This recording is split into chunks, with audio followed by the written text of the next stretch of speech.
On the grand march of life, there are but forces few, like green shoots in the soil, like early morning dew.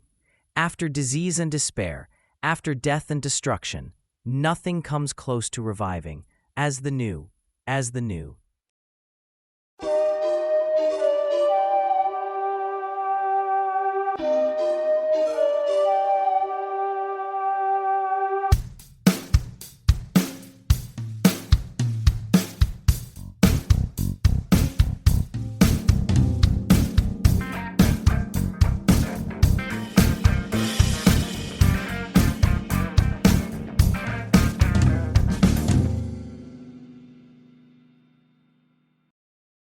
Welcome to this series exploring innovation, progress, and achievement using a technocentric paradigm by Ash Stuart. You may want to also read Ash's original Substack article for the best experience, including footnotes and other details. Episode 41, The Phoenix Principle, Schumpeterian Renewal, Part 3. The accidental fruit of adversity in the inscrutable story of innovation. Welcome to the new era. Happy new era. That's right. That's not on error, not a typo, even as this piece is scheduled to go out as my first release in the new year. It also marks the beginning of a new era in our story of innovation. After all, the new is the very heart of innovation. In our study of achievement, after all, what can be accomplished without trying out something new? In our pursuit of progress, after all, where's progress if there isn't something new? The last episode was heavy going, so much so that I warned readers not to read it. When was the last time you had someone telling you not to read their work? But amid all the terrible things that transpired under the Black Death, we noted one small silver lining. The quarantena, which comes from the word for 40 and was perhaps inspired by the biblical notion of the 40. The Great Flood, you might say, the Old Testament's own version of the Great Mortality, was endured over 40 days and 40 nights. Then there's the story of Moses wandering in the desert for 40 years, and that of Jesus fasting for 40 days, which is heralded as the precursor to something radically new. Whatever our associations with the number 40, and whether it has some mystical connection or not, I couldn't help reflecting that the last episode was indeed at number 40. And no, that wasn't planned so by me either. But now that we are beyond 40, in the spirit of that legacy of the plague, the quarantine, let's explore what other outcomes we can observe from that great pestilence. For if you will forgive me for one more, and not exactly deliberate. Biblical reference, the unexpected fruit I promised to uncover. The missed takes of mankind's story. So how can something so devastating be presented as having had several positive outcomes, and world-changing ones at that? Well, we know broadly from our own experience that adversity can be a good teacher, that insofar as we are careful to learn from our own mistakes, and better yet, that of others, we have a chance to do better. Furthermore, that is, in my view, also the biggest reason we should study history. For man has already made the vast bunch of mistakes we can make. Humans have already committed the vast myriad of errors we're capable of. After all, there's that saying, to err is human. But unless we study history, we might have to add a new dimension to that adage, like, if I may propose, to err is human. To forget is even more human. Errare humanum est, oblivisciam humanius est. The spirit of wit. Longtime readers of this series would remember. Or, if you are not aware of this, I'd recommend taking a quick look at the linked episode in the text, a light read episode from long ago where I discuss the conceptual essence of this series. that I use the word techno or technology in the broadest sense. Somewhat Lockean. Of all of human ingenuity as a departure from nature in its pristine existence. Somewhat analogously, the word history also has a fundamentally deeper import. It's about understanding.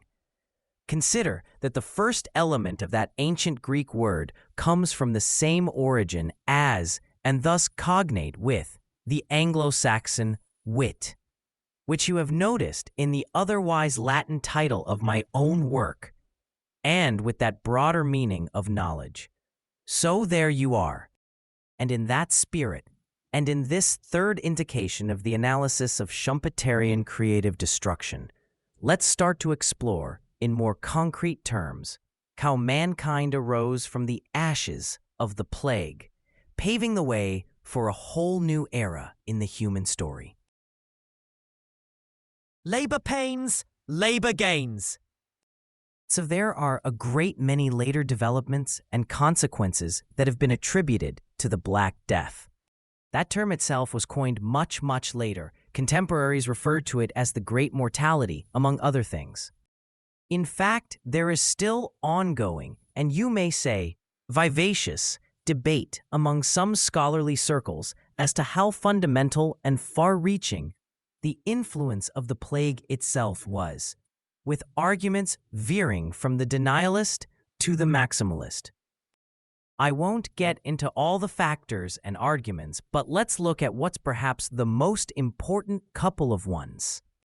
As some have observed, the Black Death destroyed lives but not property.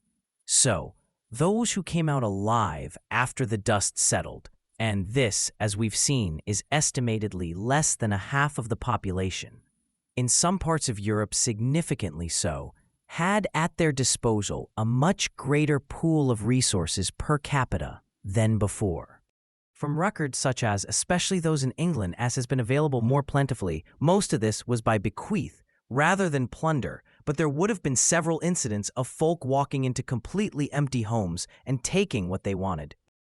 We saw it in the story of gunpowder, episode 39, that other great destructive force to hit Europe in the same century as the pestilence, that the Middle Ages under the yoke of feudalism were a small number of lords in lofty, impregnable castles literally lorded over the peasantry, the vast majority of the ordinary people who were beholden to the lord and liege for labor and livelihood. Life was nasty, short, and brutish. So this dynamic suddenly and radically changed. Given the labor shortage, ordinary people were able to demand a lot more wages for their labor. Of course, this was severely resisted by the elite, who used the arm of the law to coerce things back to the status ante quo. But the cat was out of the bag. Or should I say, it started when the rats were out of the sack. It was not easy to suppress economic reality. As you surf, so shall you reap. Not without great costs, spanning centuries in any case, which brings us to a critical juncture. In fact, a fundamental divergence in the institutional response in the aftermath of the plague to the new economic realities in Western Europe versus Eastern Europe. In the West, all this led to the demise of the feudal system of serfdom, setting the stage for greater and more fruitful participation of ordinary working people in the economy and via instruments such as contracts and voluntary employment, rather than serfdom, coercion, unleashing a trajectory of innovation which in our perspective is what took Western Europe out of the Middle Ages and into the modern, and all of which we have the opportunity to explore in the next several episodes in this new phase. However, in the East, it was just the reverse. In places like Poland and Russia, the ruling classes severely doubled down on serfdom, and things only got significantly worse for common people. Their elites going, "We're Slavs, not slaves, but making serfs of our own people in perpetuum? Hell yeah." leading, as we can imagine, aside from the tragic human cost, to a deterioration of the economy on account of deprived freedoms and suppressed innovation. The Great Leveler, the fall from grace. The other great watershed pertains to the standing of the Church. We have seen in previous articles, such as Episode 33b, Episode 36, how in Latin Europe, the Catholic Church had a virtual monopoly on the vast majority of human affairs, including in the spheres of education and the economy. We also touched upon, in the previous episode, the futile and even, you might say, even ridiculous efforts in blaming the onset of the plague on man's dissolute nature, and thus God's wrath and retribution. We saw how that would fall flat with priests and other elites, including the aristocracy, dropping dead like flies, just as much, or indeed even more so, than the ordinary people. Well, the Grim Reaper, as an equal opportunity killer, doesn't do class warfare. Wonder what Marx would think of that. This no doubt significantly altered people's perception of the elites, a realization of the deeply corrupt, or at the least extractive and exploitative, nature of the institution of the Catholic Church and the people that controlled it. This led to a profound reevaluation of one's own place in society, paving the way for an iconoclastic reappraisal of the social contract, culminating in the Protestant Reformation. Now that's still a bit of a way away from where we currently stand, but the seeds were sown. De vulgari eloquentia, Latin or laity.